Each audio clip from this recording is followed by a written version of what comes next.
Here's a quick little survival guide instructional video filmed one weekend off the English coast, often with an anchor. I'll be detailing and testing some common methods, techniques, and some stories, as well as how to film them.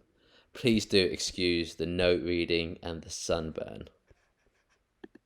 Please do know that this was filmed over the course of 2 days and 1 night.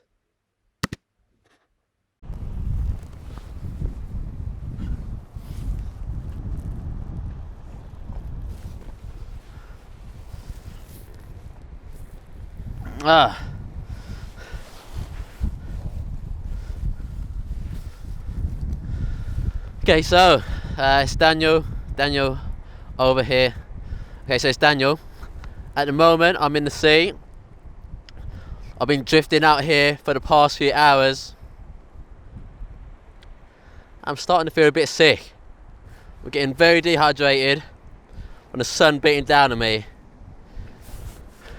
You know, this place may be covered in water, but my God, it might as well be a desert because there is just not enough to drink. There's nothing out here to drink. It's literally a desert out here.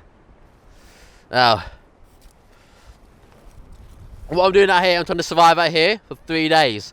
I'm on the first day, and I feel quite scared. It's not night time yet. I've been out here for a few hours, and I'm very kind of anxious about this water. You fall into the water, you could die, and there's not really anyone around to save you. So I was going to see how it goes, take it, a bit at a time. My mouth's already dry, but I'm not having any liquid inside me.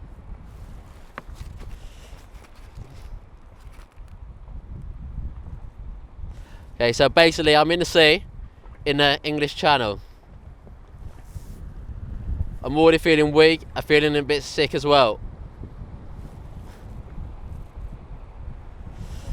So my plan out here is to try to survive for 3 days in total. I'm on the first day, and I'm just about kind of doing it. Water's not my favourite thing. I'm not like an amazing swimmer, so we're gonna have to see how this goes.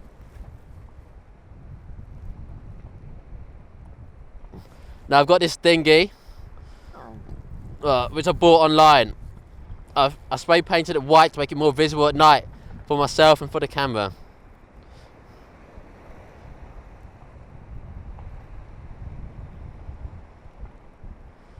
There's certain survival ideas, that happens in most survival kind of films. So first we've got shelter. Now with shelter, I can't really make anything. I'm out in the sea, you can't make shelter out of water. With fire, you can't make a fire because you're on an inflatable dinghy. A fire is going to do nothing but take the risk of actually burning down your dinghy. The embers might melt through the plastic, and it will destroy the craft, and it will sink it. We've also got food. My best move out here is going to be seaweed and fish. I will try fishing. I don't really have any fishing equipment, but I will make something up. And water, well, there's plenty of water, but we can't drink it. It's the old kind of saying, water everywhere, and not a drop to drink.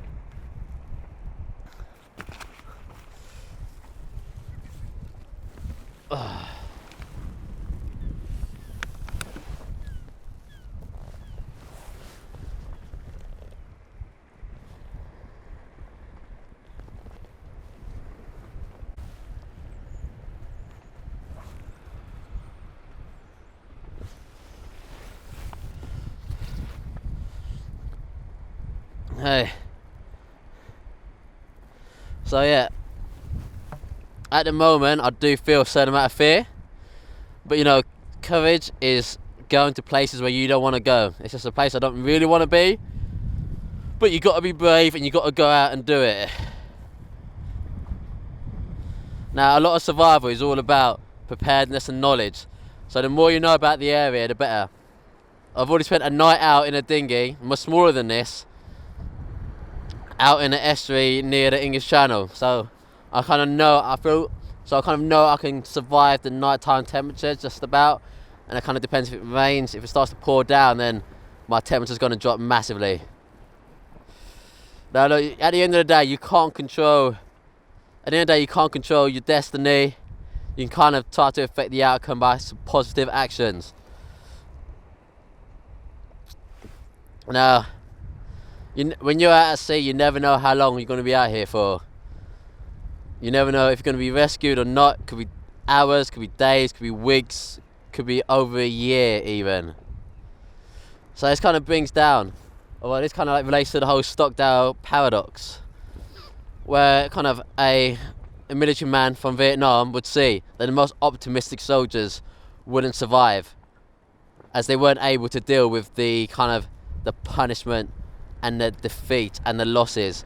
But the ones who are more realistic or even pessimistic were able to survive, as they could deal with the shortcomings and the trials and the tribulations better.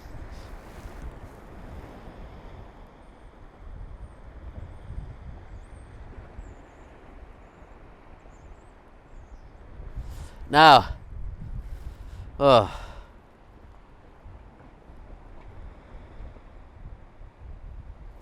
okay, so at the moment, do I feel scared? Yeah, 100%. You know, I'm out in the sea. It's not a place where I'm very comfortable at. I'm out here alone, so if anything goes wrong, I could end up dying. Like, fear can be very disabling, but it's all about trying to manage your fear so it doesn't affect you, because once the fear overcomes you, then all your decision making in any survival situation is going to leave you making the wrong decisions, you know? You got to use your brain and not just think.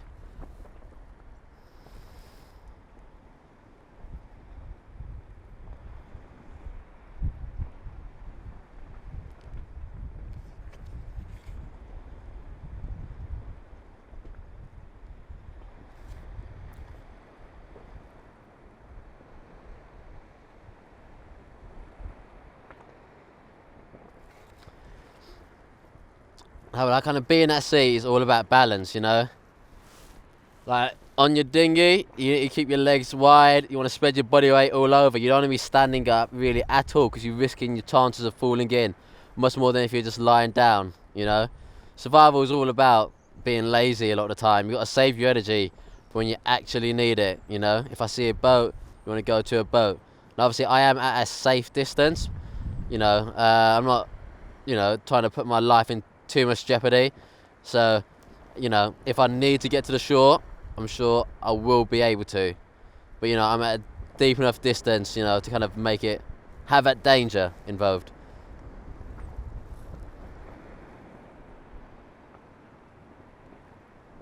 You know, it's all about balance out here, like weighing the scale, like a ballerina on their toes. You know, you gotta kind of become one with the waves and the swells, because it's going to be constantly moving. The sea is constantly moving, and you just need to be able to adapt with that, you know? The tides come in, the tides go out. Around about every, you know, 5.5 hours, the tides will come in and they'll go out and keep on going. You know, it'll be in twice a day and out twice a day on average. You know, the sea can drag you deeper, especially when the tides come in back out.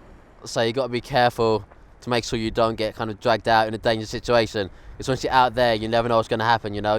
If you're too far from the shore, you may never get back, and that's how people die, you know. In 2016, that's when the most deaths on the UK coastline were.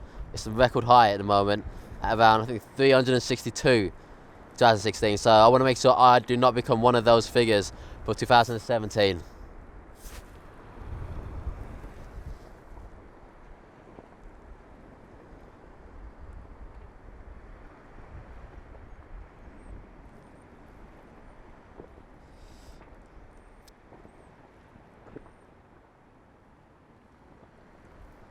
If you're out on a dinghy in calm weather, you might bob around for a few hours, but, you know, you can drift as far as 2 knots.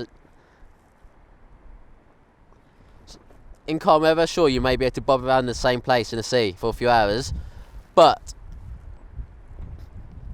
you know, if you are moving a lot, if your dinghy's moving a lot, let's say at the rate of like 2 knots, then you can move up to like 50 miles a day. It's just going to put you out of place. So if a search and rescue team's trying to find you, they're not going to find you, because where you were one day is not going to be where you were the next day. That's 50 miles in any direction you could have gone. So that's increasing the search area infinitesimally.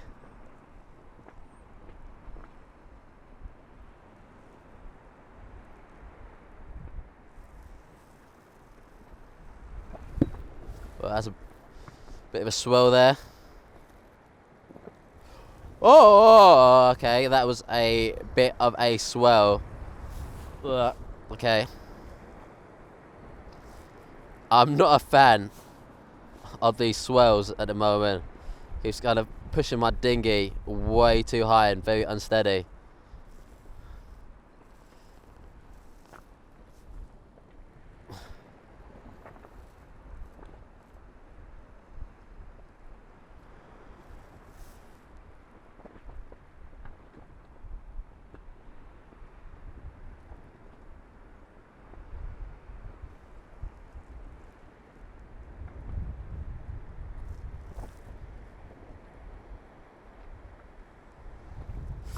Now, quite a bad thing about the sea compared to many other environments, say up in a mountain, say over, even in a desert, you know, there are markers of the geography.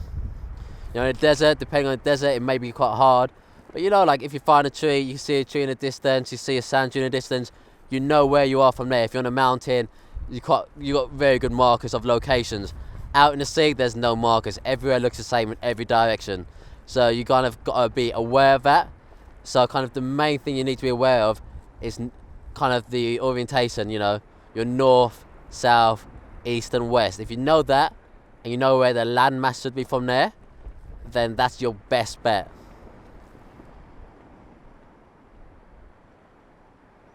Like, it's literally hopeless to try to fight, you know, the sea. You know, the tide's going in and out, you can't fight it. You know, you're going to exert way too much energy trying to fight it versus doing anything else. So you kind of want to be very careful and not waste energy. Because, you know, if you start burning too much energy out in the sea, you're going to end up just burning yourself out. And you're going to get exhausted faster. You're going to survive longer. You know, survivor's lazy. Lazier you are, the longer you survive. That's not an exact rule. But, you know, the least you want to expend the least energy as possible. Slow down your metabolism and go from there.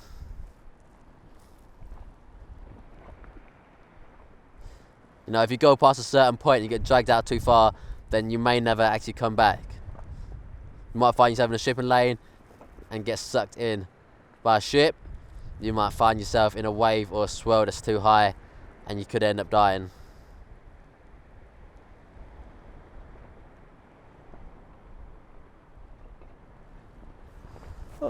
Whoa, yeah, that wasn't too stable.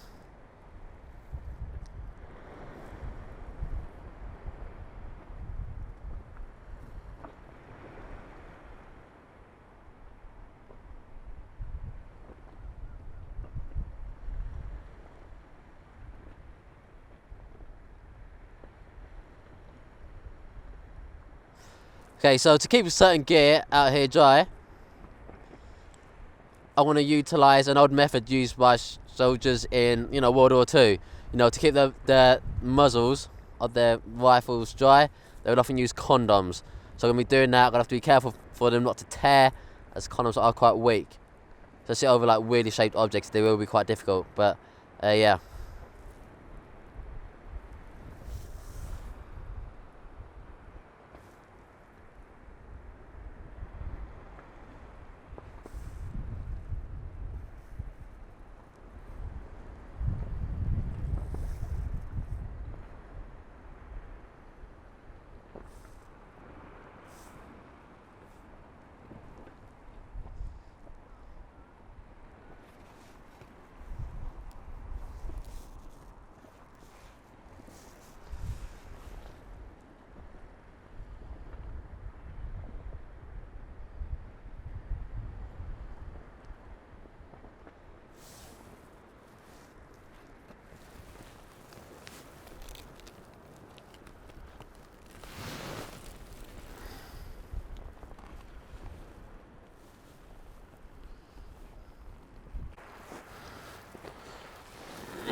Oh my god. Okay. So the sun's starting to set and I'm feeling more and more seasick at the moment. Like, I can't even motivate myself to film or do anything. I'm just literally lying down in this raft. So I wish I could fall asleep. I just feel so lethargic.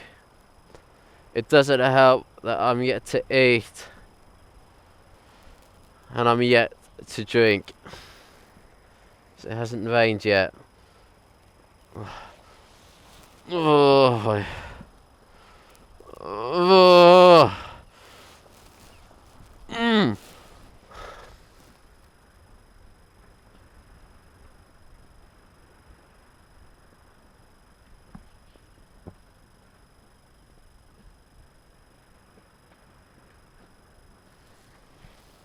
Oh.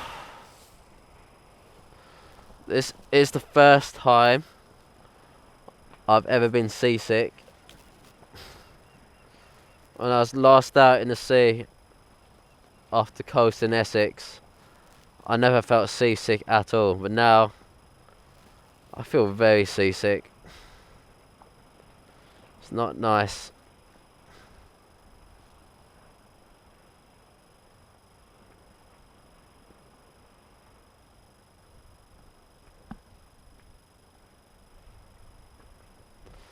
I'm gonna try to eat some food. I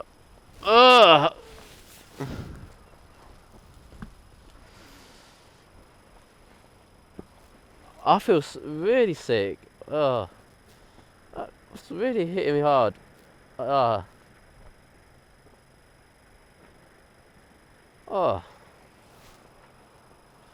Just feel very sick.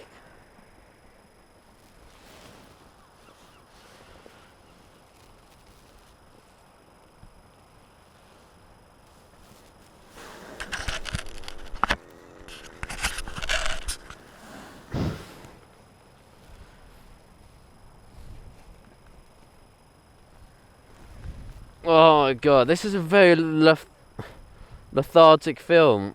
Like, my energy is sapped. I feel like I have no idea how I'm gonna make it through 3 days at sea if on the first day I'm already feeling so sick I can barely even film and barely even keep my eyes open. First, seaweed. Little known fact, seaweed is edible and they are carbs, which is going to help with your energy levels. Now, unfortunately, because it's been in the sea, they're quite salty, so I don't want to eat too much. As I'm not feeling too well, I don't want to eat too much anyway. I just kind of need something in my stomach, and hopefully it will settle me. What I'm first going to do is test whether it's edible or not. So I was going to bite into it.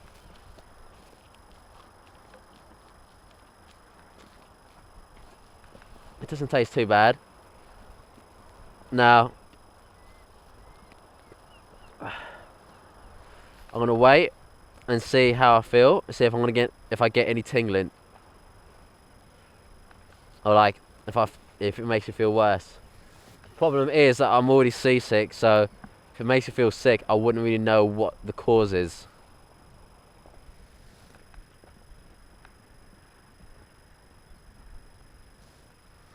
Oh.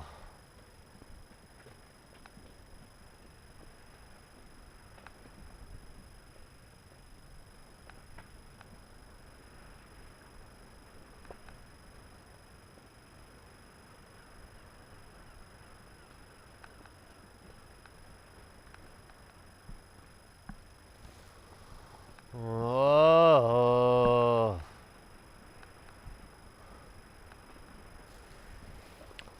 I'm trying to avoid licking my lips because licking my lips will only make my lips more dry.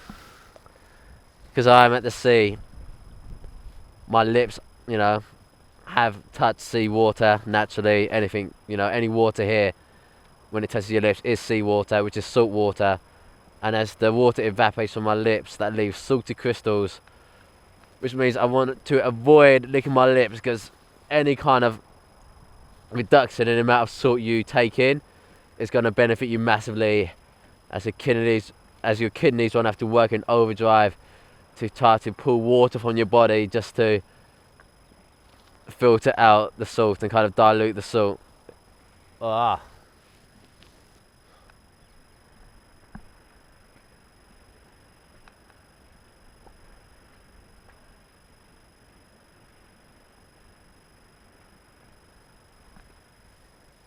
Oh.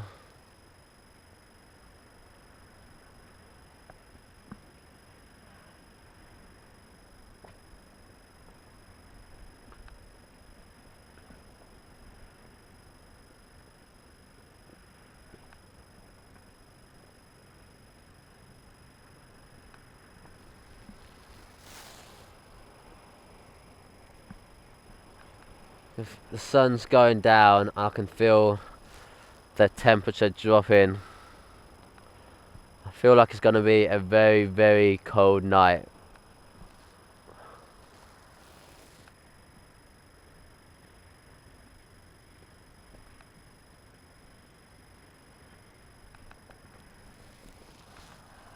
Oh.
Oh, I'm getting so tired.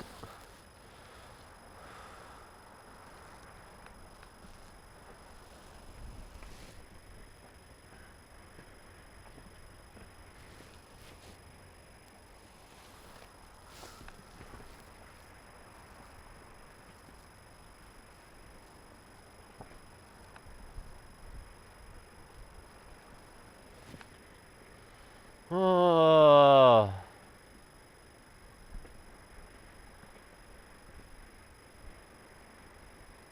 Oh, it's like a yawn and a moan of pain. Oh.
I think I fell asleep there. I feel the left at G. The left at G is a bit much at the moment. Oh, the sun's going down. I'm getting colder. The sun's going down. I'm getting colder. Like, how will I have the energy inside me to deal with the cold in the night as I can't make any shelter? Oh.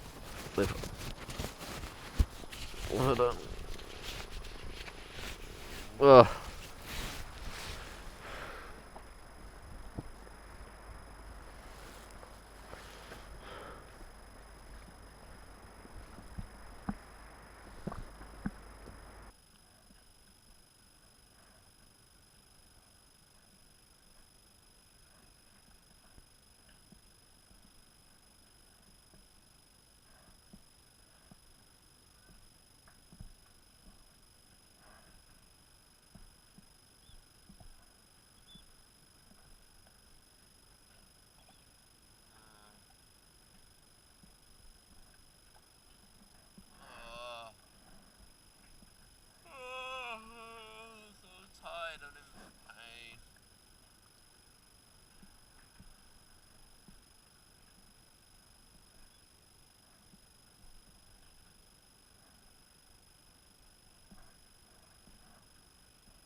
So, it's been.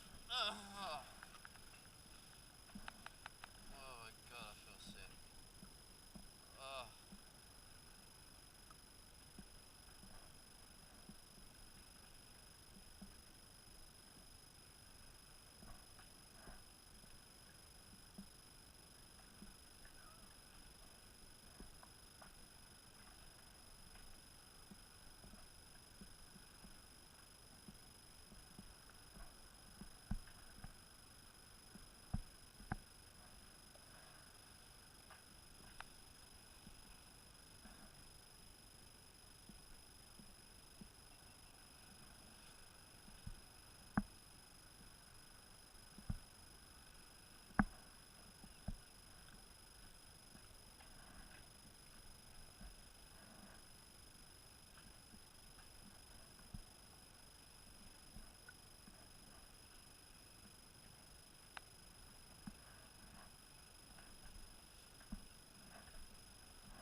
Okay, so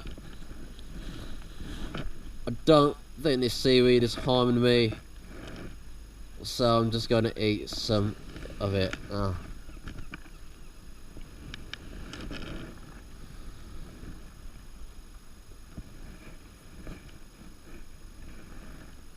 too bad. It's just a leafy green. Oh, so tired.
Oh.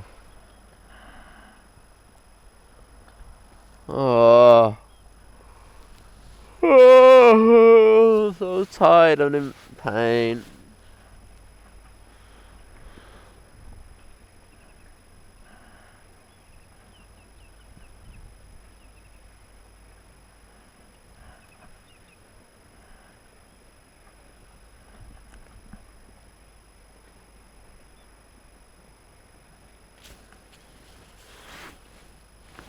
Oh, come on.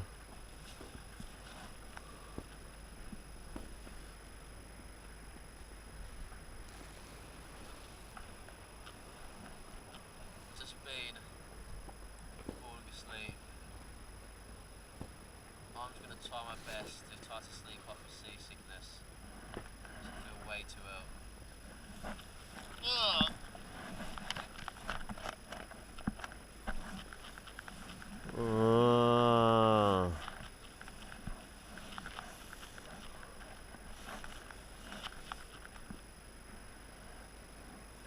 Oh.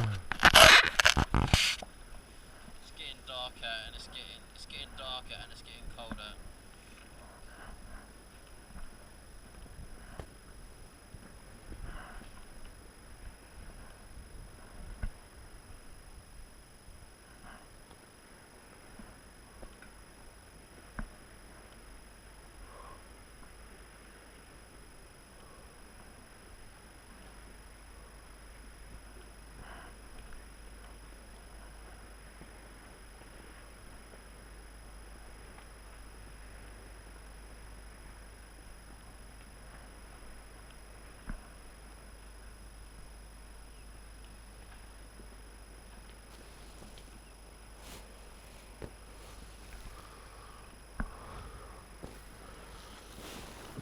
Wait, so it's been. Oh my god, I feel sick. Oh.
Okay, so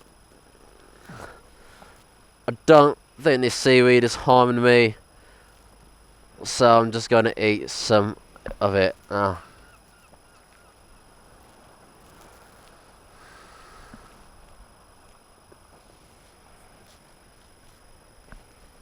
It's not too bad. It's just a leafy green.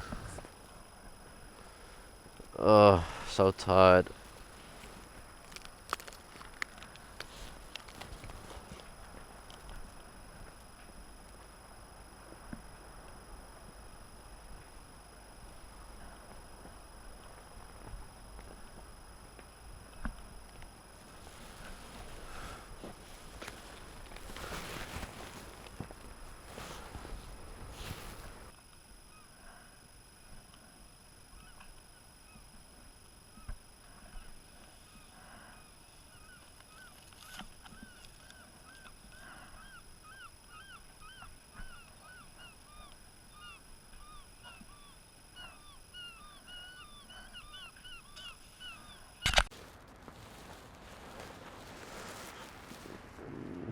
I've just been falling asleep.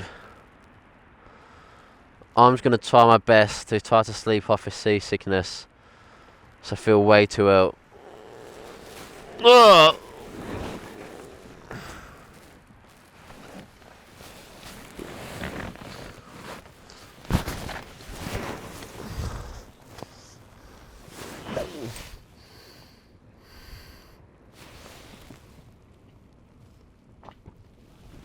It's getting darker and it's getting darker and it's getting colder.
sun's going down. It's getting quite misty and foggy out. I've been trying to get to sleep. I've had a bit of sleep. I still feel a bit seasick and it's getting very, very cold. Let's see what happens tonight.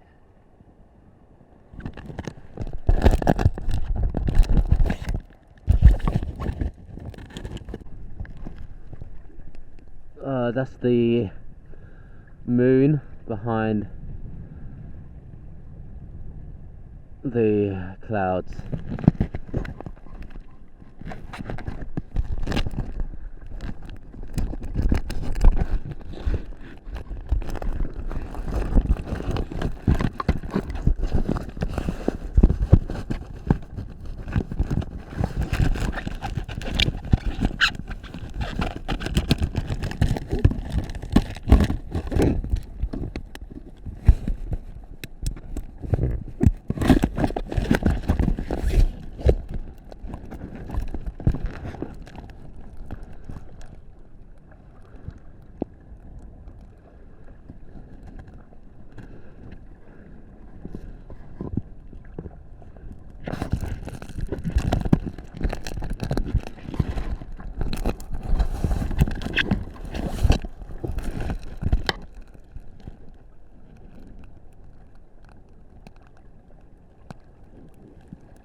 This is such a bright moon.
Oh God. Oh God.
Oh.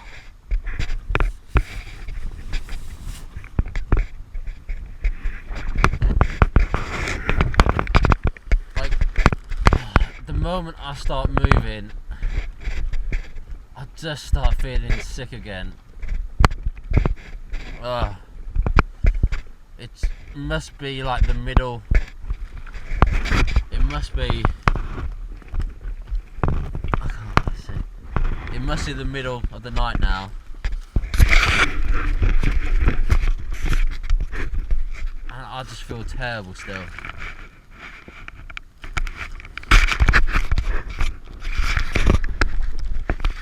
I must be in the middle of the night and I still feel terrible.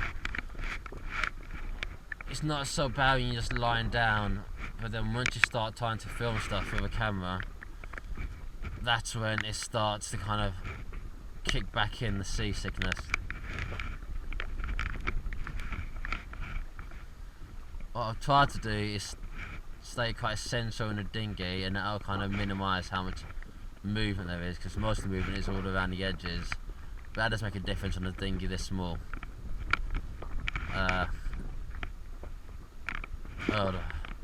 I've had some sleep, which would be nice.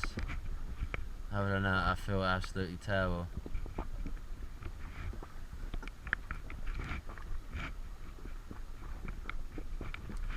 The temperature is taking a turn for the worse as well.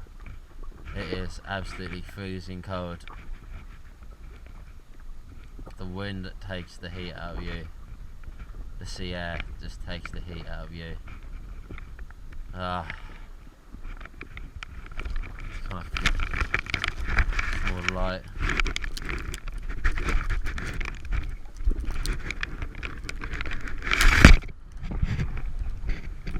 Use these glow sticks to get me.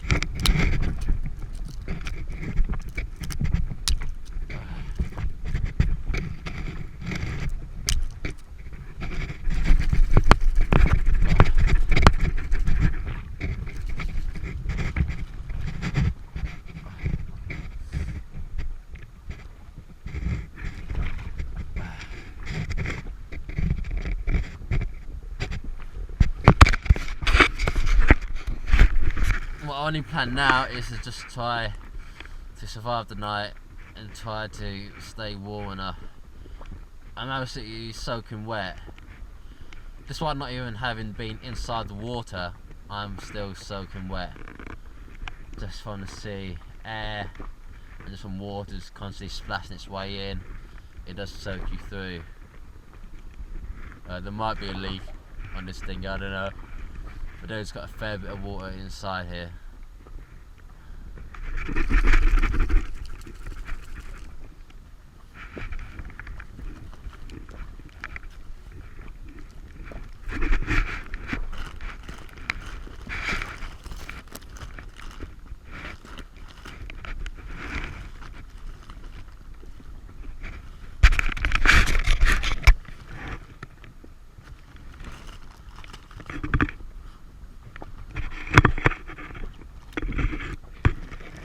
I'm very concerned. If I do vomit, I will lose vital liquid out of my system, which I can't afford to do with no kind of water intake at the moment. I do need to keep hold of any liquid I have in my body already.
Oh, I feel so sick.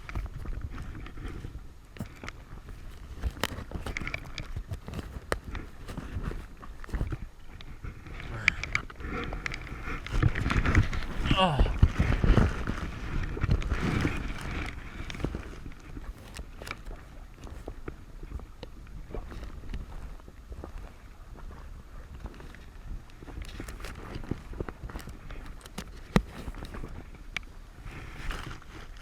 Oh.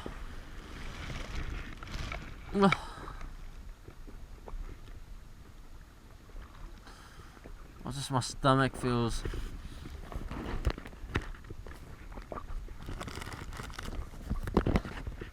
just so nauseous at the moment.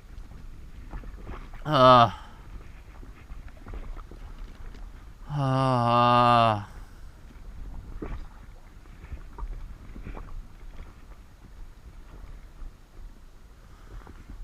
Ah.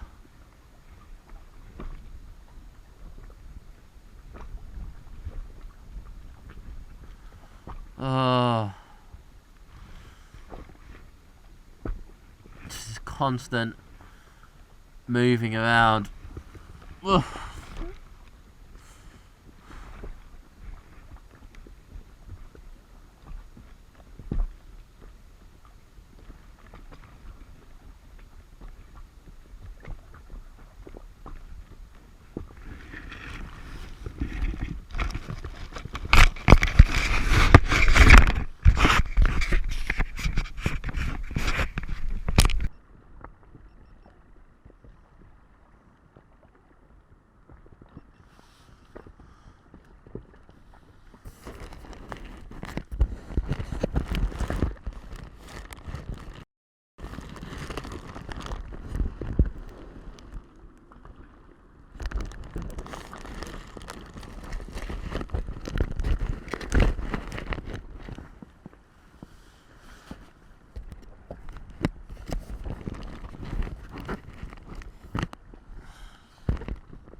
Oh God.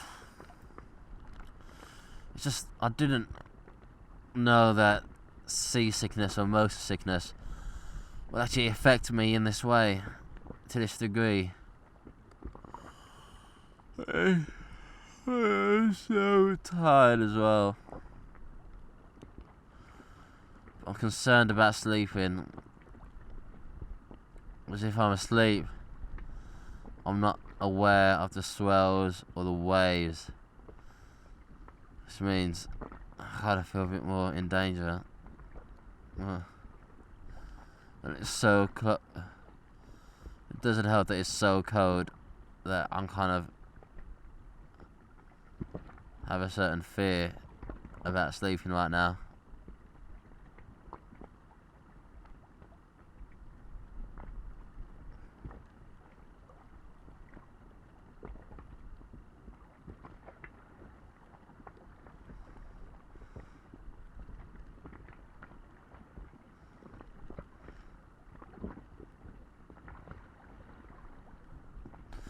You can just constantly hear the water hitting this dinghy. It just doesn't sound nice. It sounds like there's water in. I'm so tired. I'm so tired. But it's hard to get steady sleep here because you're always moving around.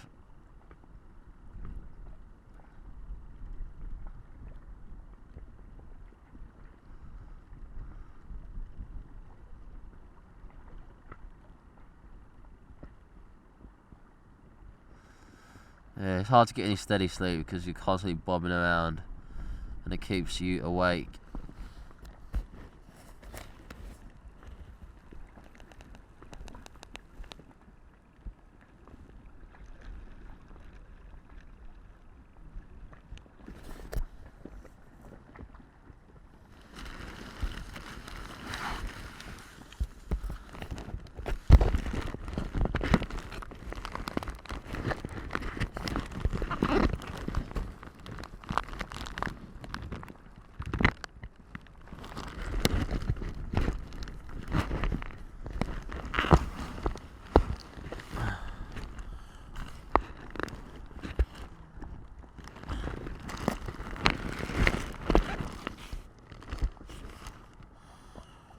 Oh god.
No, it's getting... Nah. It's getting too cold. Oh god, it's cold.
Ah.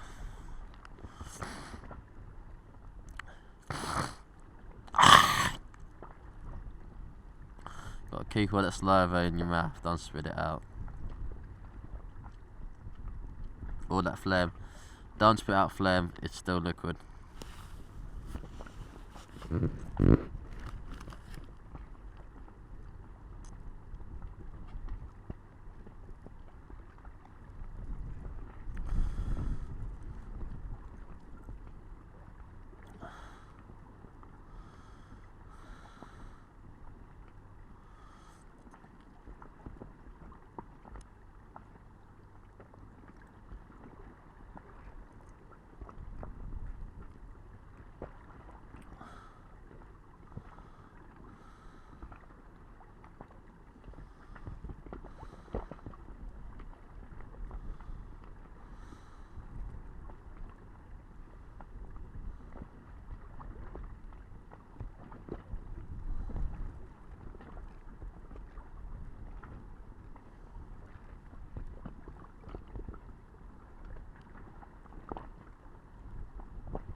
So yeah.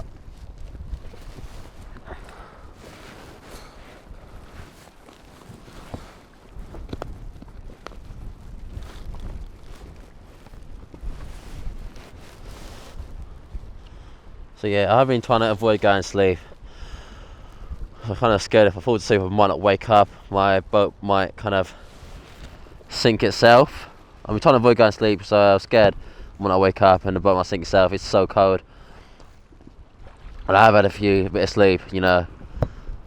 In my dreams, I was, getting with a girl, and my mouth was so dry the whole time.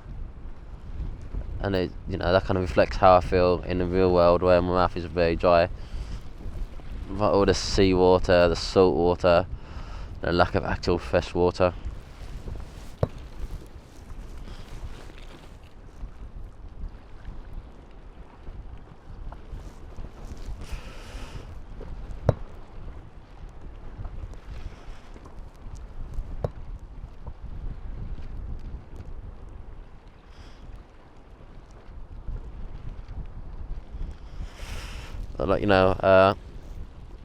The boat being white will increase my chance of being seen if a boat does come across my path.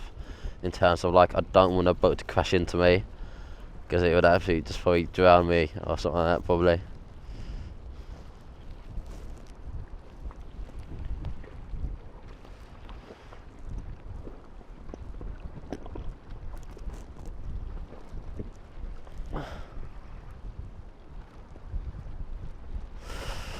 So yeah, staying warm at night is my #1 priority.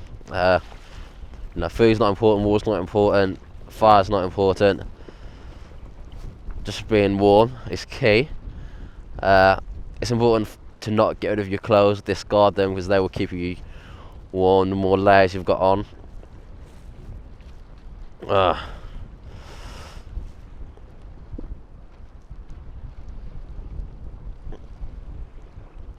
And I try to keep my face below the walls of this boat, as that kind of blocks out some of the wind, and I'm wearing my hood to stop the wind from hitting my face as well. But as I do this interview, I'm getting absolutely bloody cold. It's getting cold.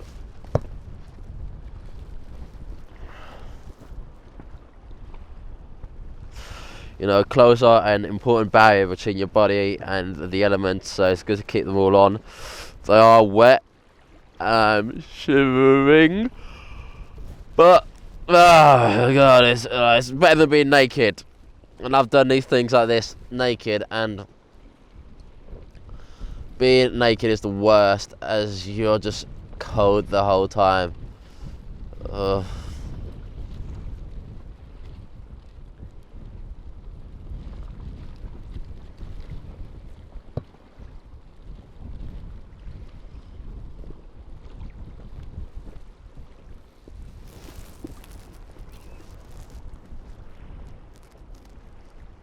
But the only shelter I really have is my clothes and a bit of plastic. The only shelter I really have are my clothes and a bit of plastic.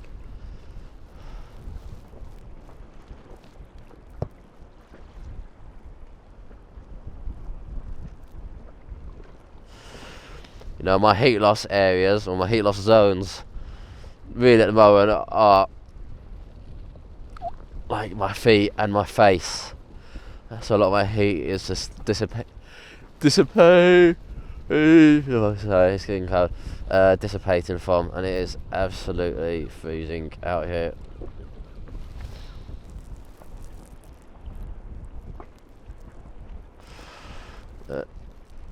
There's an American who survived, I think, many months out on a boat without any food or water.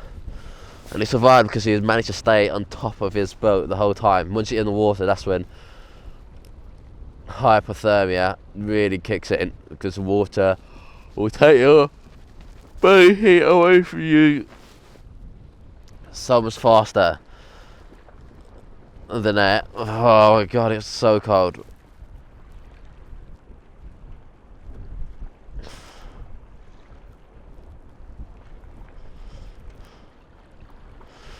And you need to protect your heat loss areas, like, your head, your groin, your chest, your torso, your feet, your armpits.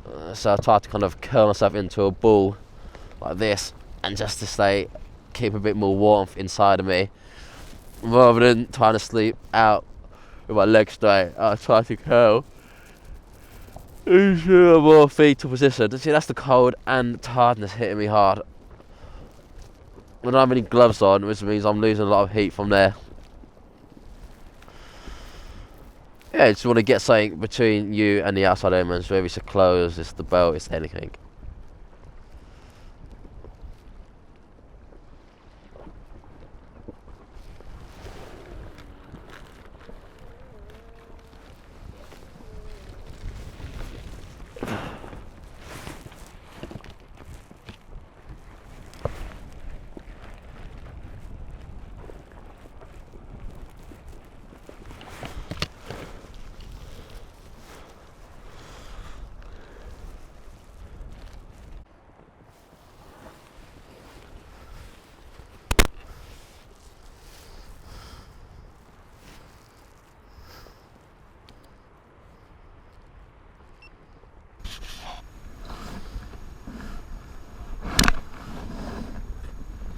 Hey, so I'm gonna do some fishing.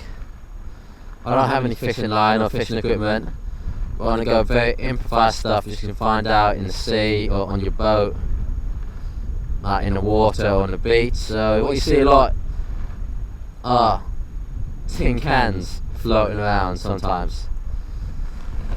I've got my shoes as well. What I'm going to do is make a fishing line out of my shoelaces, and then I'm also going to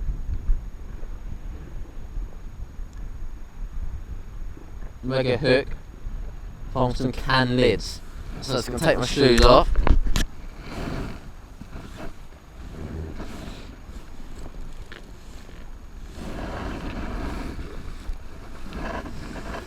Like so.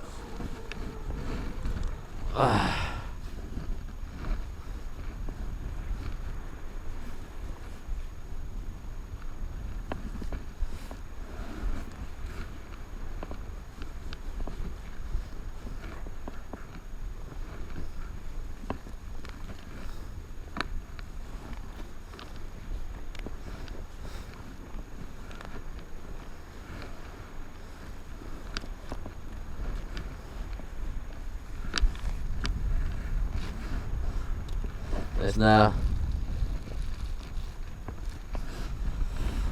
got a knife.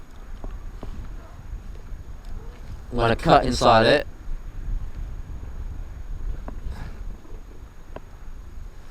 I'm going to have to use a sharper knife.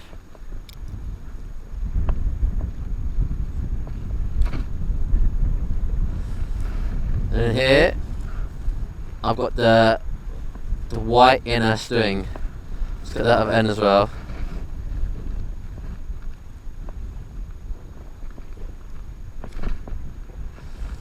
So if you can see it,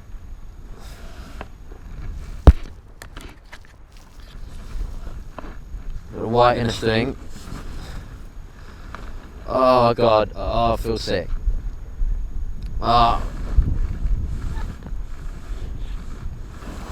Feel very seasick and lethargic.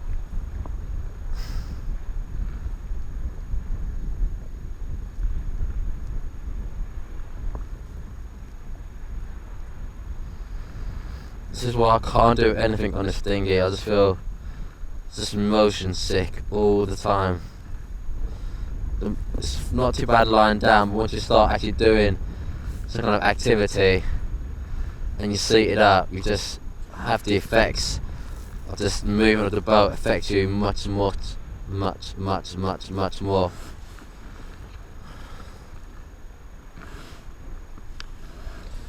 Oh.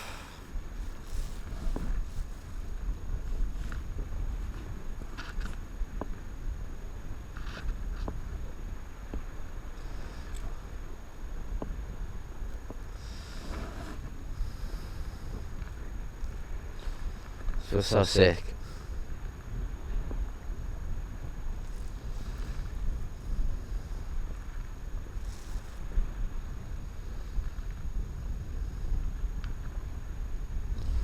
Wow. Ah.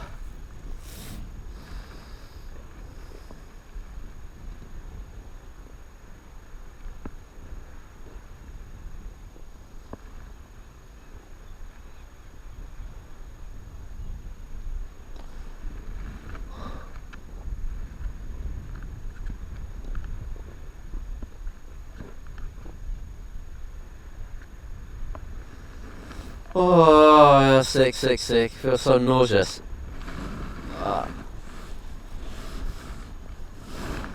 Oh.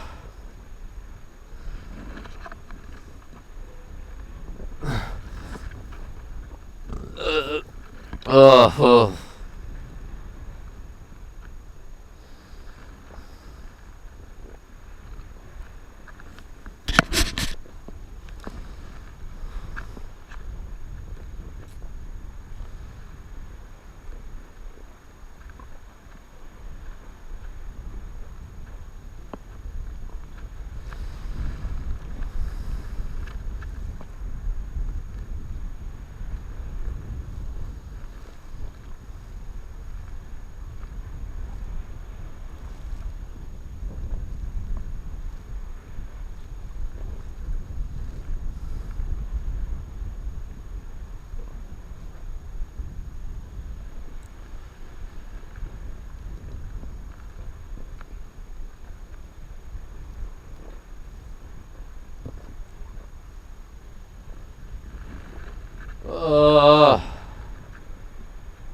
Oh.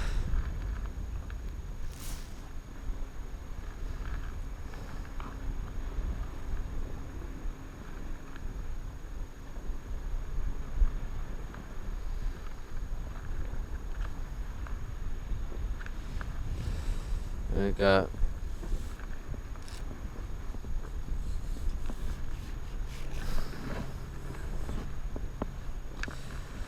This will act as a fishing line.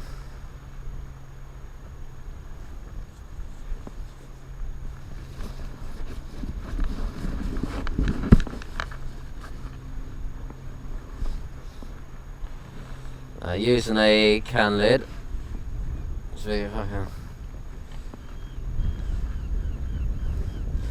Everything's taking me ages because I feel so sick. Oh, I feel nauseous from just. Ugh. I just feel like I need to constantly burp. Ugh.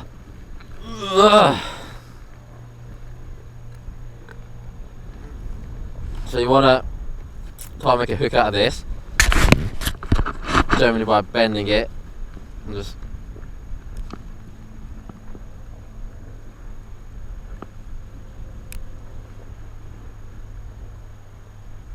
There we go.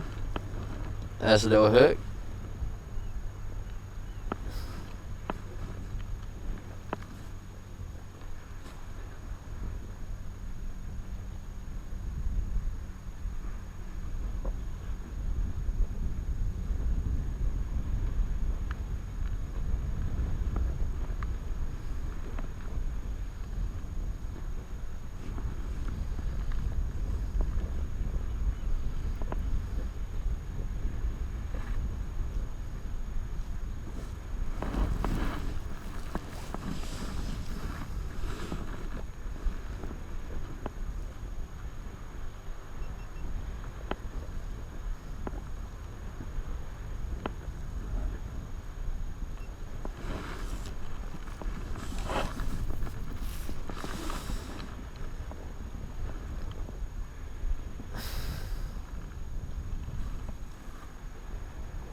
And there is an improvised hook.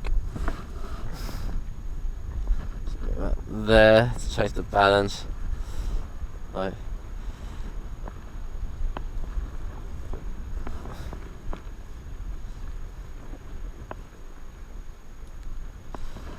The great thing about these is that put a bit of bait on it as well. Put a bit of bait on this as well. fish are very much attracted to shiny objects, so this will kind of catch the sunlight, and that will kind of make the fish more interested to kind of bite and see exactly what it is. So let's give it a go.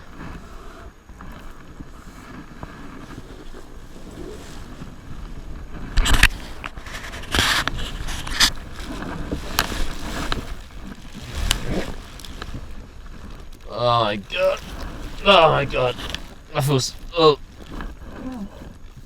Ah. Ah. Ah.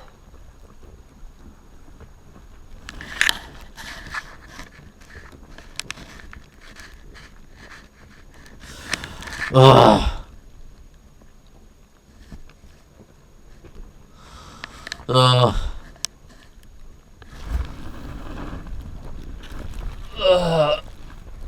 Ah.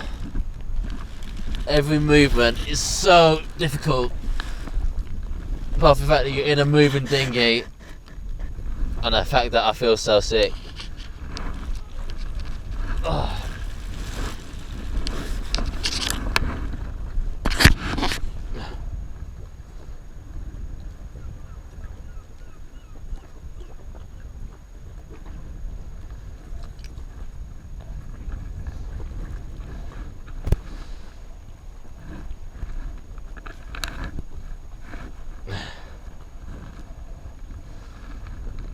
There you go.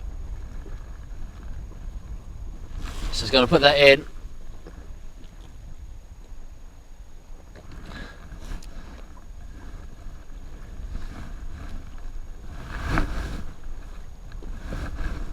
Just tie it around here.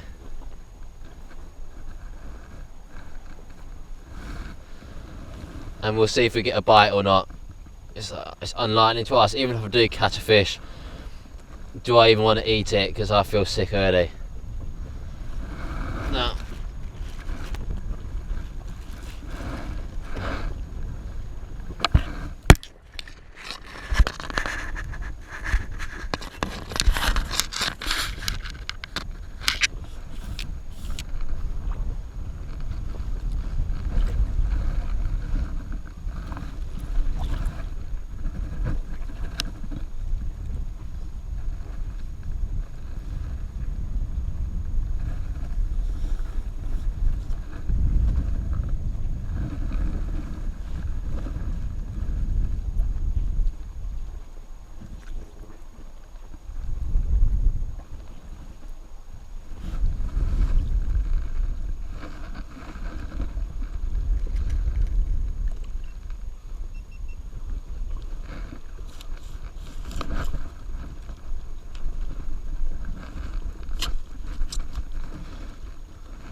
Gotta be careful to keep your knives put away.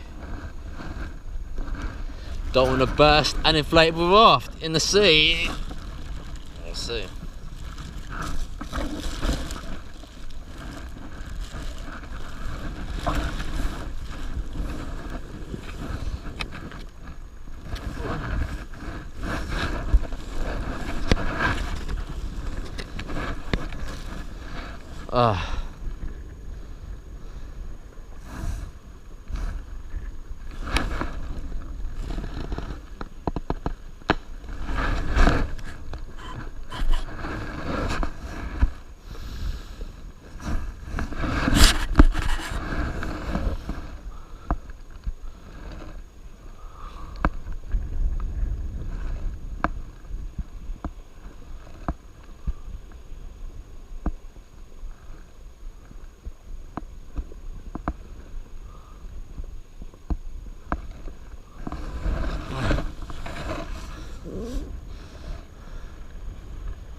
Okay, so like when you're in the sea, your main source of kind of food will always probably be what's in the sea, which is going to be fish quite often.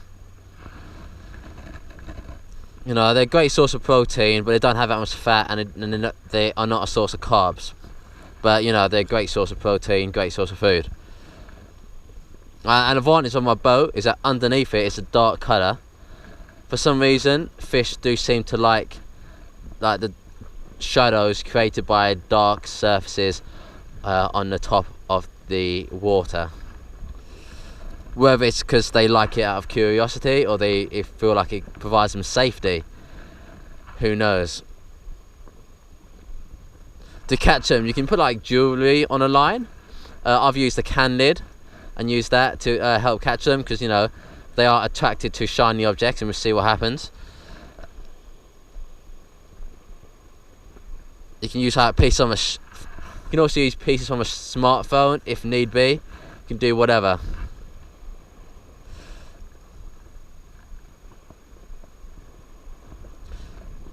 Now when I do, if I do get a fish on the end of the line, I'll quickly jerk it and get that can lid stuck inside their mouth, and then I'll be able to pull it out of the water and much more safely.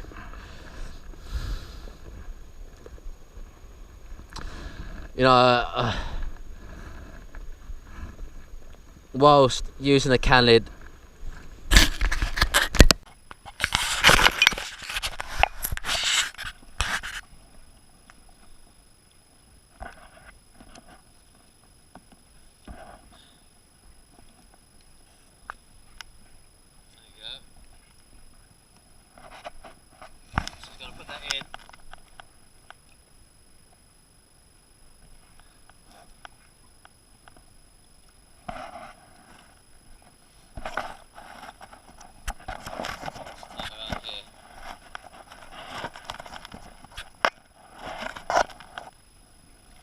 see if we get a bite or not. It's unlikely to us. Even if we do catch a fish, do I even want to eat it? Because I feel sick already.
Gotta be careful to keep your knives put away. Don't want to burst an inflatable raft in the sea. Let's see.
Okay, so like when you're in the sea, your main source of kind of food will always probably be what's in the sea, which is going to be fish quite often. You know, they're a great source of protein, but they don't have that much fat, and they are not a source of carbs. But you know, they're a great source of protein, great source of food. An advantage of my boat is that underneath it it's a dark colour. For some reason, fish do seem to like the shadows created by dark surfaces on the top of the water. Whether it's because they like it out of curiosity or they feel like it provides them safety, who knows. To catch them, you can put like jewellery on a line.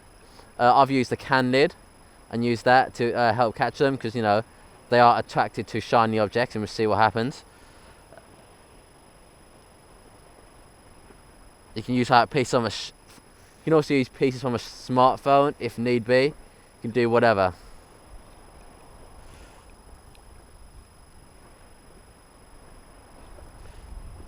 Now when I do, if I do get a fish on the end of the line, I'll quickly jerk it and get that can lid stuck inside their mouth, and then I'll be able to pull it out of the water and much more safely.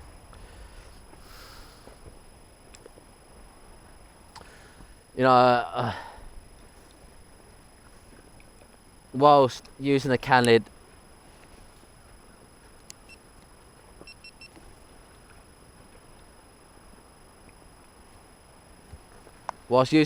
isn't going to be as useful as say using like a fishing hook. I'd know that a can lid is very much unlikely to burst my boat, whereas a fishing hook could easily burst my boat, so it's not the worst thing in the world. You know, the boat is way more important than food.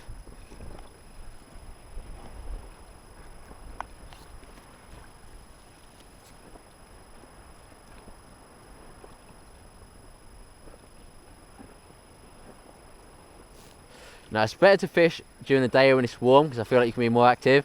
But at night, if you can use a light, you can definitely attract more fish to your bait.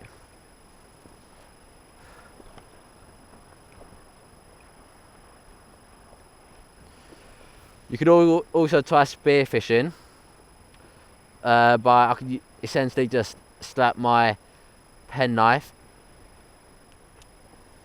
You can also try spear fishing. I can always put my multi-tool Swiss Army knife on the end of a pole, but they are floating poles, so I don't see how that's ever really going to jab into a fish.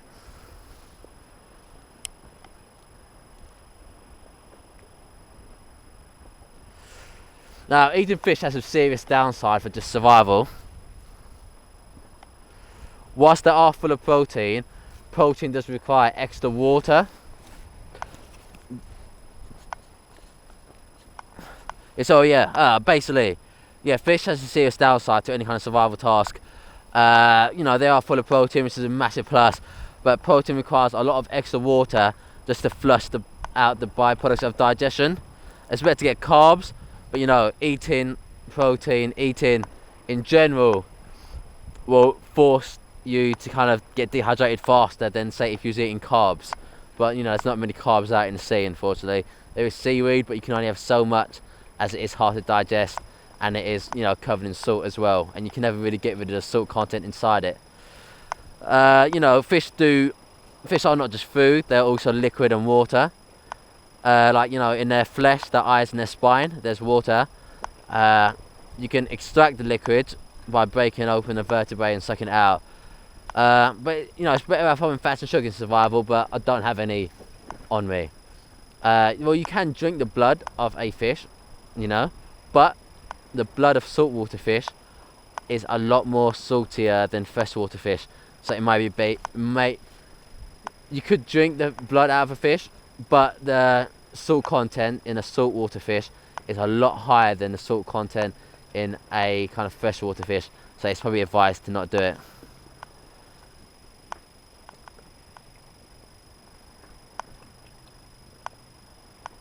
So you should never really drink the salt of a freshwater fish, or you should never drink the salt of a saltwater fish. You know, if you find a bird or a turtle, give it a go. Yeah, the meat of a turtle is very good, birds are great sources of food, and they contain, you know, quite a bit of liquid in them. And also you can save any bits you don't use for bait, which is going to make fishing so much easier. You know, waste not, want not. You have to be a scavenger in every way you can. Like with seaweed, you should really be boiling it first, but with out here on a floatable raft, there's no chance of boiling seaweed. If you're on an island, yes, you can try to boil it, but not out here.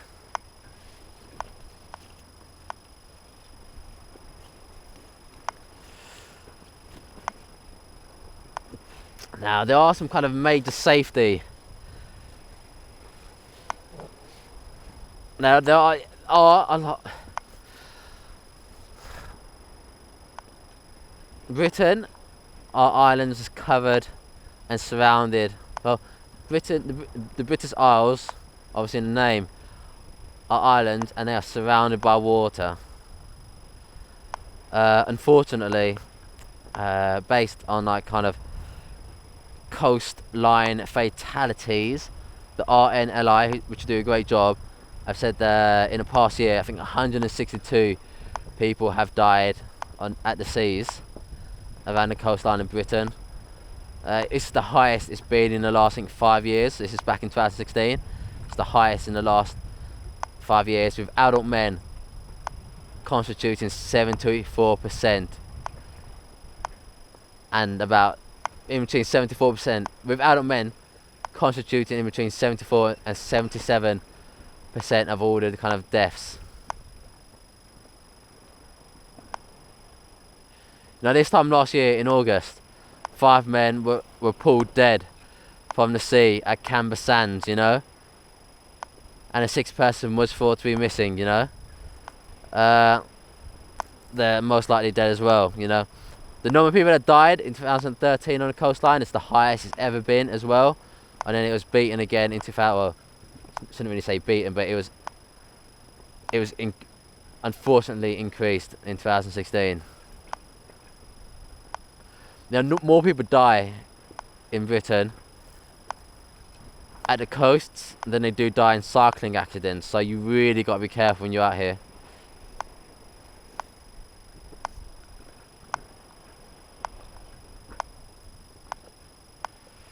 Now, a lot of things that contribute to a lot of things that contribute to deaths out here, stuff like cold water shock, rip currents, rip tides, you might know it as, fatigue in the water. You know, you get hit by the cold shock, you panic, you start breathing much too fast, and then, you know, you start taking in water, your body seizes up, you end up drowning, you know. The water, it's full of hidden dangers. You know, in the water, it's so different to land. You know, on land, you're safe. In water, you go inside the water, there's no oxygen, there's no air, you will die. Within like a few minutes of being like underneath it.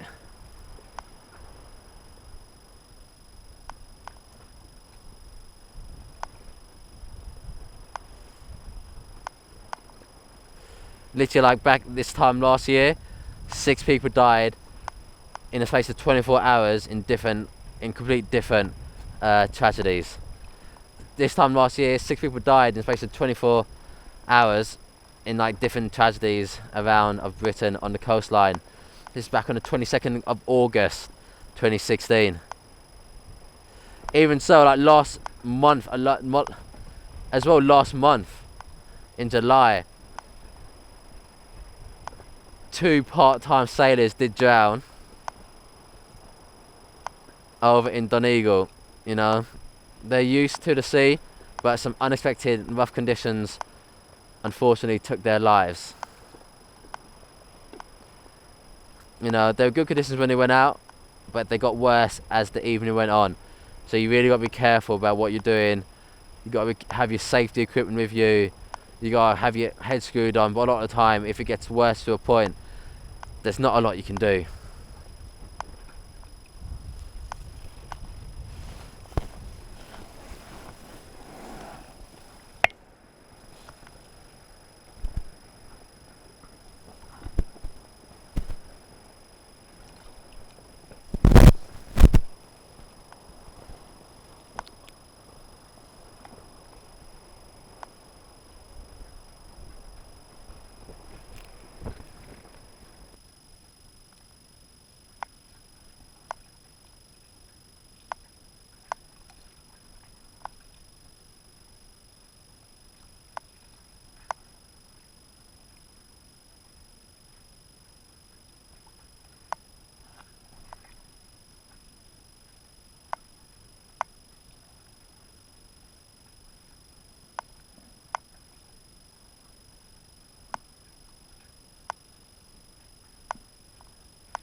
to take off all my gear. Because everything I'm wearing feels so itchy. Oh my god, it's so itchy. Like, all over my whole body, and my back especially.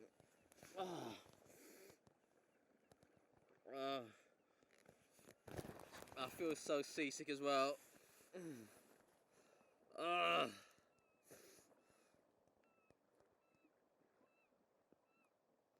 just want to throw up. I want to throw up at the moment.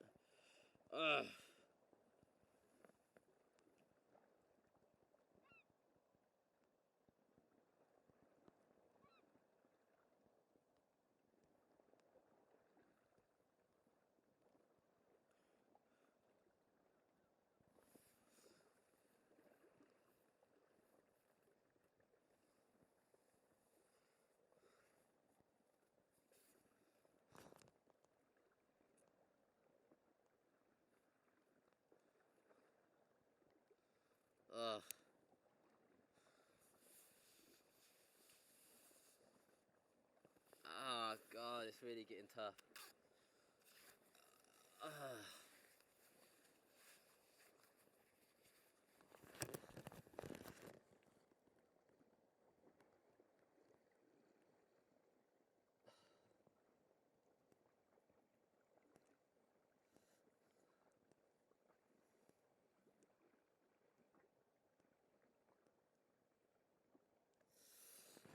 Oh my god, it's so hot as well.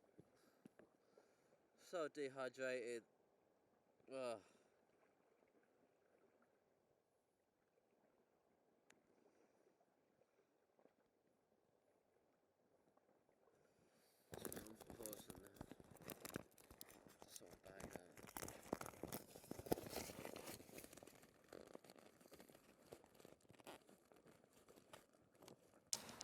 Hi there. I'm somehow still alive and kicking. This seasickness has really thrown me for a loop. It's been the absolute worst, you know. Hunger I can deal with, dehydration I can deal with, seasickness. Oh, it's not nice. It's not just like, you know, when you hear about people being seasick, you think, that's a bit weak. But that's, you know, maybe that's because they're on a boat. They're normally on like a large, decent sized boat, and it's only slightly moving, and they're on it for like a half hour, an hour and a half most. This is the second day I've been on this same dinghy. It's a small inflatable dinghy. It's constantly moving because it is small and it's inflatable. And it's just the motion sickness. You just constantly move, like non-stop. Imagine being on land and, like, I don't know, you're just constantly unsteady, you're constantly being moved around. So that feels like, and it's just absolutely torn my stomach apart.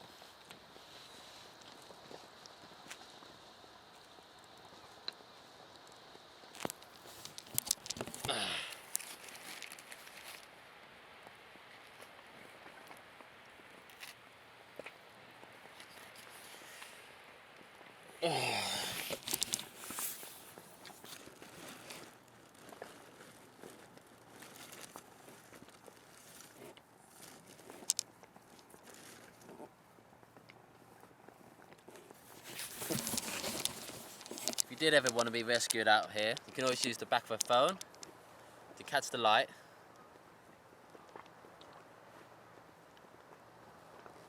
And create a signal.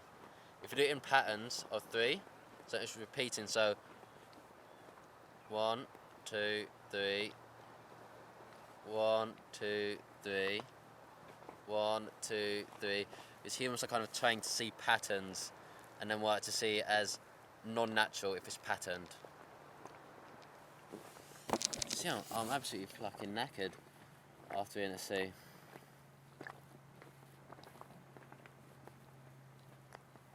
I'm absolutely shattered. It's just the seasickness, it's just non-stop.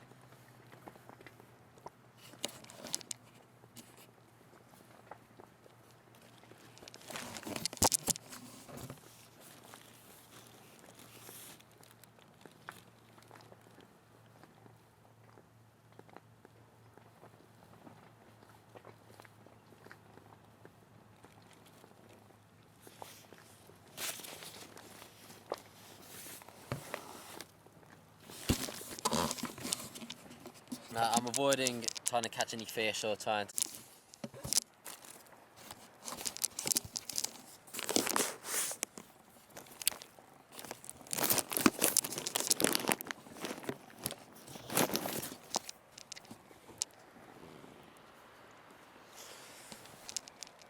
So I've got myself a source of water, almost accidentally. So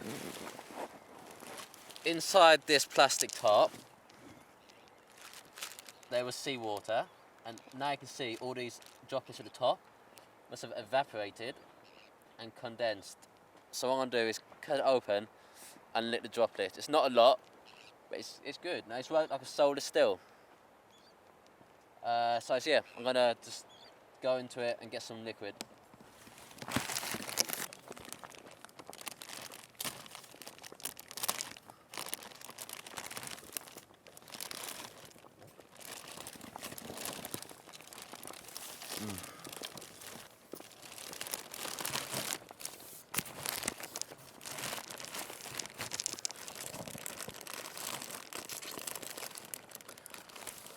That tasted nice and fresh. That tasted so bloody nice and fresh.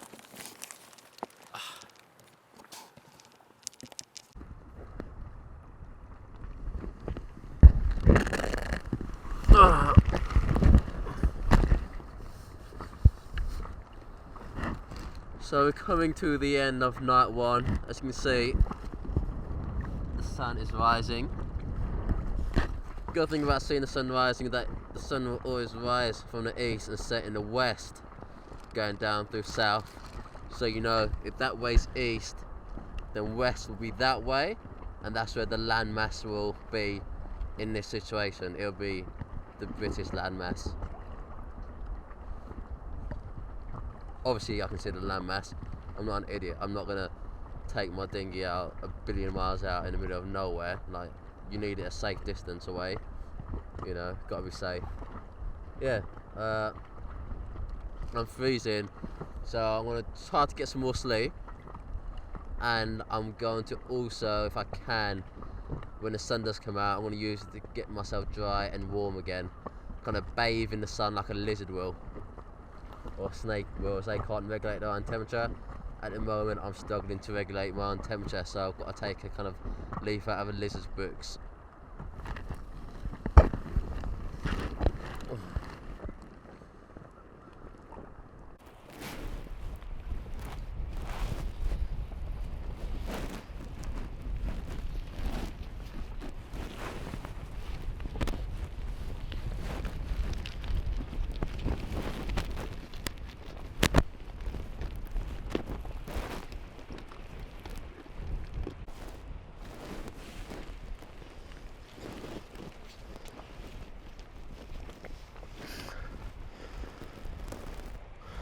Alright, so just a quick update about using condoms to dry your items. As you can see, I put my audio recording into 2 condoms, just like the World War II soldiers did. Yeah, so I've just survived my first night out here. It was pretty damn cold. I'm still cold at the moment, but I'm kind of trying to let the sun kind of warm me up and dry me off, you know. I'm still wet and soaked from being inside this dinghy. I haven't even been in the water yet, but just, you know, the water splashes into here. There's piss inside it as well. It leaves you quite wet and soaked through, so I'm trying to let the sun evaporate the water off me at the moment. Well, to be honest, I'm going to be a little bit lazy. I'm going to just record just a bunch of like anecdotal type stuff now, because it is very hard to film out on a dinghy. There's some notes I made last week, which are things I wanted to talk about when I'm out here. So it's going to all be in one cut, so you have to edit that yourself. Okay.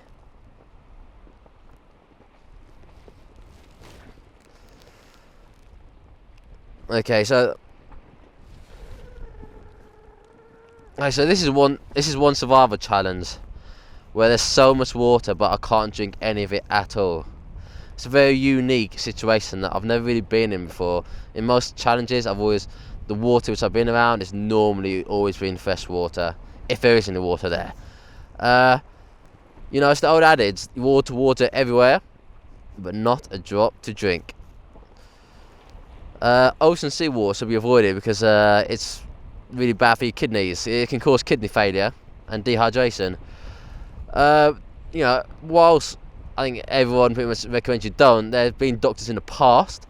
A guy called Dr. Alan Bombard, back in 1952, did a study where he went out at sea and drank seawater, but his findings weren't very clear and there wasn't really that much data. He kind of wrote down on it, so I'm not really sure how much seawater he drank versus how much fresh water he drank.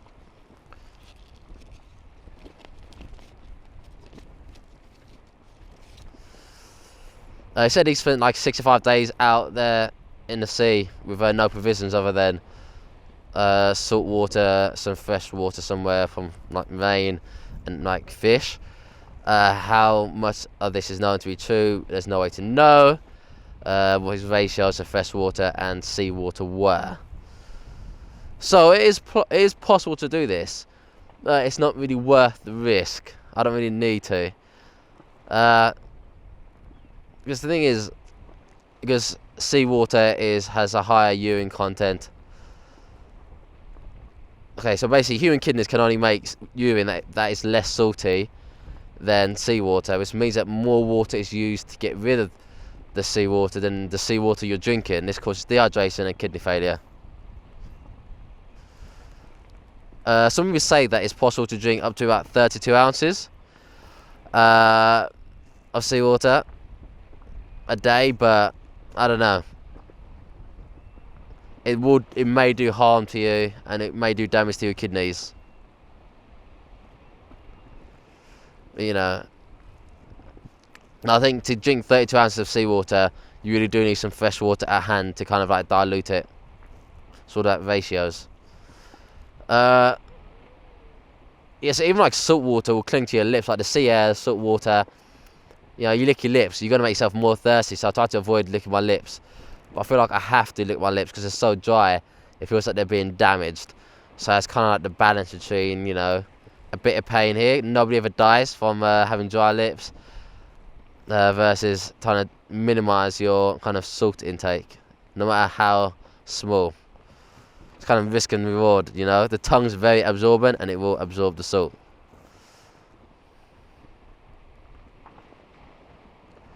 Salt in blood is, I think, 0.9%. Seawater is 2.1%. So you can see the big difference there. It's like almost double the amount of salt in seawater than there is in your own blood. Also, drinking urine, don't drink it. It's salty. It's not worth it. It's got, you're just ingesting salt from your kidneys. It's ingesting salt that your kidney has been trying to eliminate. So it's best not to drink seawater. No. You shouldn't drink your urine either, because really what you're doing is re-ingesting salt, which your kidney has been trying to eliminate out your body. So it's kind of counterproductive. Now, drinking rainwater is what it's all about. But it hasn't rained yet. We're in England. Well, we're not in England. We're near England. And you would have hoped, or I would have expected it to actually rain a bit. To my knowledge, it hasn't rained. But, basic methods when it does rain. Basically, your boat is covered in seawater. Seawater's jumped in. There's just liquid on the base of your boat all the time. This means when it does rain, you can't drink straight from the water that's in your boat like this. All that water there down the sides. You can't drink it because that's already contaminated with seawater. So what you want to do is get some kind of tarp or some kind of something to contain water. As it starts raining, wash out the container so that you get rid of all seawater, and then you can collect fresh, uncontaminated seawater from there on. But as I said, it hasn't started raining yet, so I'm yet to actually do this in practice.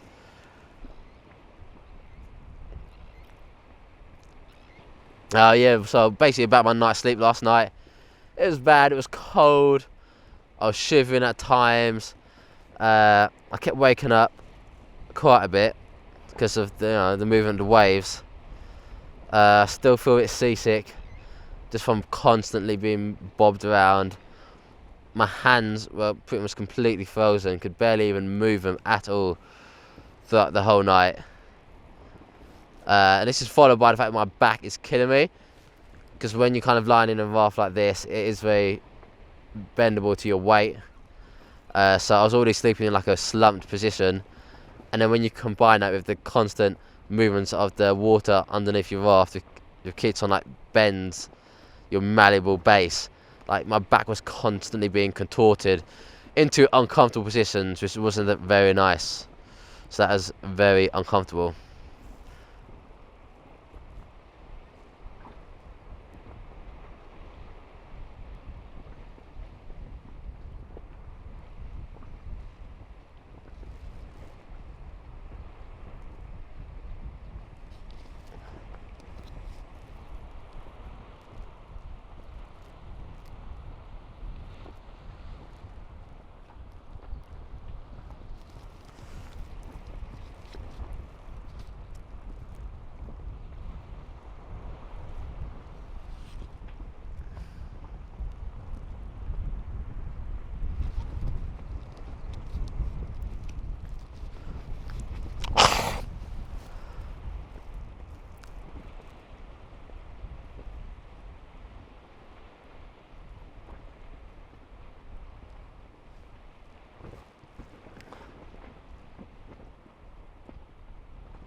As I was doing yesterday, I kind of wanted to fill in some stuff about the seaweed. I didn't really have time to talk about. Seaweed can be one of your best sources of sustenance out here if you don't have the equipment to fish. It's very easy to catch, very low intensive, but the calories aren't really very high. So you can do seaweed, as I did yesterday. I did a few tests of it. I tested it on my tongue, waited some time, see if it had any ill effect on me. It didn't have any ill effect, so I continued eating it. Living off seaweed may not sound fun, but hey, what you're gonna do, it's easy food, so you can't really complain too much. It might not be, the most appealing meal or appetizing meal that you can find, that you'll have all year round, but it'll, fill in that little void in your stomach and make you feel that bit better. It'll kind of activate your digestive system, and that'll help keep you warm in the night. If you eat a bit of seaweed late at night, then throughout the night your body's going to be kind of working to digest it, and that's going to keep you warm.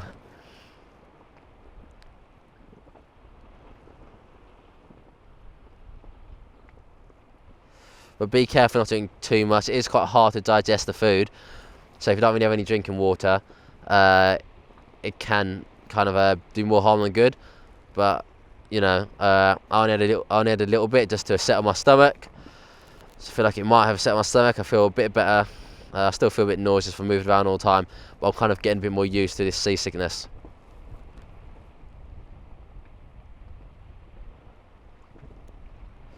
You got to make sure you thoroughly chew it, because it is hard to digest by your kind of digestive system. Chewing it properly would do you the world of good and save a lot of hassle down the line. Also, in any seaweed, you can find actually not just seaweed inside it, but you can also find edible fish, crabs, shrimp, just anything inside it. You can either eat this stuff or use it as bait. It's very useful. It's low calories, but for the long term it won't be enough.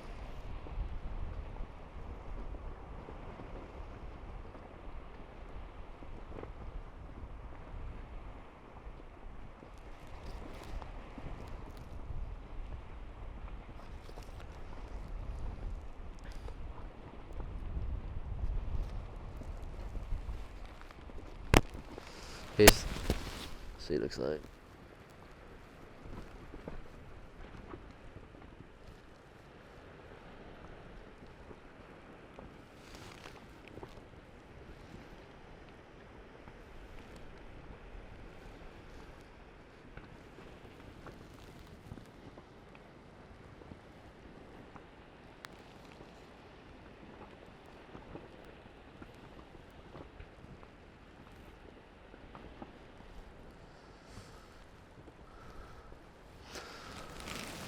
I'm just trying to use the sun to warm me up at the moment.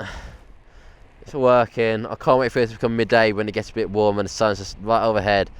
I'll start to feel a lot better then. For now, that's it.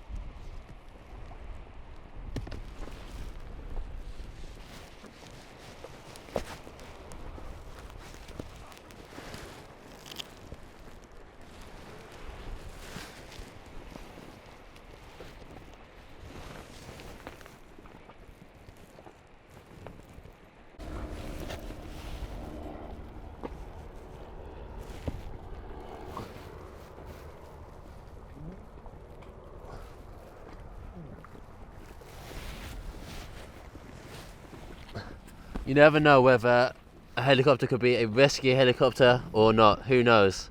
There's no way to know.